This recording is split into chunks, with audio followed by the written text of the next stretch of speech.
Hej och välkommen tillbaka till kanalen. Innan jag börjar prata om det jag tänkte ta upp idag, mörkläggning, så tänkte jag först bara tacka dig för att du tittar på kanalen. Kanalen börjar närma sig 80 000 views och det är helt sjukt mycket. Det trodde jag inte när jag startade den här. Så återigen, stort tack till dig som tittar, och är du intresserad av det jag har att säga om Estonia-katastrofen så glöm inte att prenumerera så du inte missar några av mina kommande videos. Då ska vi se, då tänkte jag att jag skulle prata om mörkläggning idag. Att det förekommer någon form av mörkläggning omkring Estonia-katastrofen verkar väldigt många vara överens om. Och jag kan säga så här att jag har också trott att det har förekommit, eller att det förekommer en mörkläggning omkring katastrofen. Framförallt så trodde jag det förra året efter jag hade tittat på dokumentären Estonia, fyndet som ändrar allt. Det är ju en väldigt gripande dokumentär, och när jag hade sett den så tänkte jag att jag måste börja sätta mig in i den här igen. Som ni som har följt med ett tag vet ju om att jag har varit intresserad av det här länge, men mitt intresse har ju verkligen gått upp och ner. Och att det återuppväcktes efter dokumentären. Så den första boken jag läste efter att ha sett dokumentären var faktiskt Stefan Torssells bok Estonia, svenska statens haveri. Och när jag läste den så blev jag ännu mer övertygad om att det förekom någon form av mörkläggning omkring Estonia-katastrofen. I den boken så tar han upp bland annat det här med bogvisiret och Bildt. Att Bildt dagen efter katastrofen skulle ha gått ut i media och sagt att bogvisiret var orsaken till katastrofen och att det handlade om ett konstruktionsfel. Och det tyckte jag lät ju helt sjukt. Hur kunde Bildt veta det? Och så vidare och så vidare. Jag minns att när jag hade läst det så blev jag väldigt upprörd och så här, hur kan det gå till så här? Varför får vi inte veta sanningen? Jag reagerade väldigt starkt kan jag säga när jag hade läst den boken, helt klart. Och eftersom mitt intresse då hade växt igen efter dokumentären så började jag läsa ännu fler böcker. Inte bara Stefan Torssells bok utan även några gamla böcker som jag hade. Men så upptäckte jag även Estonia-samlingen.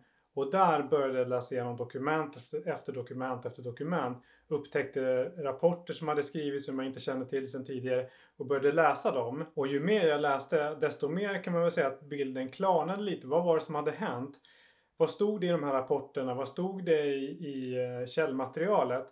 Till exempel så upptäckte jag analysgruppens rapport som jag inte hade hört talas om innan. Och jag började läsa den och där fanns den här episoden med Carl Bildt och bogvisiret med. Och jag läste den. Jag läste minnesanteckningar från analysgruppens intervjuer med Emil Svensson till exempel och Carl Bildt, har för mig att det var nu. Och då klarnade bilden något om att det kanske inte var så konstigt ändå att Bildt hade sagt så här med bogvisiret. Eller att bogvisiret var orsaken. Men det jag upptäckte i källmaterialet, när jag letade i alla fall, det var att han hade inte sagt det här offentligt. Jag kunde inte hitta någonting som tydde på det.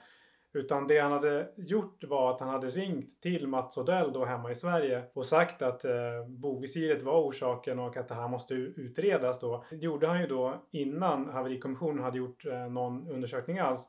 Och anledningen till att han visste det här med bogvisiret, det var ju att besättningsmännen från Estonia, de i maskinrummet då, hade pratat med andra personer och Bildt hade fått reda på det.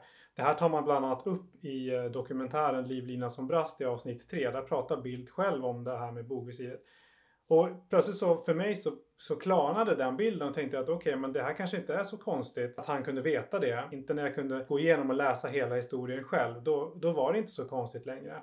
Så ju mer jag läste i källmaterialet och gjorde mina egna tolkningar, desto mer började jag flytta mig från uppfattningen om att det handlar om en mörkläggning till att det inte handlar om en mörkläggning. När det gäller Estonia är det så väldigt mycket tolkningar som man ska göra. Man kan tolka vittnesmål på alla möjliga olika sätt. Men när jag kunde göra mina egna tolkningar och så att säga inte läsa andras tolkningar som man gör i böcker och sådär, så framstod det för mig plötsligt som mycket klarare så att ja, men det står ju faktiskt så här. Eller jag tolkar det så här och inte som författaren av den här boken tolkade.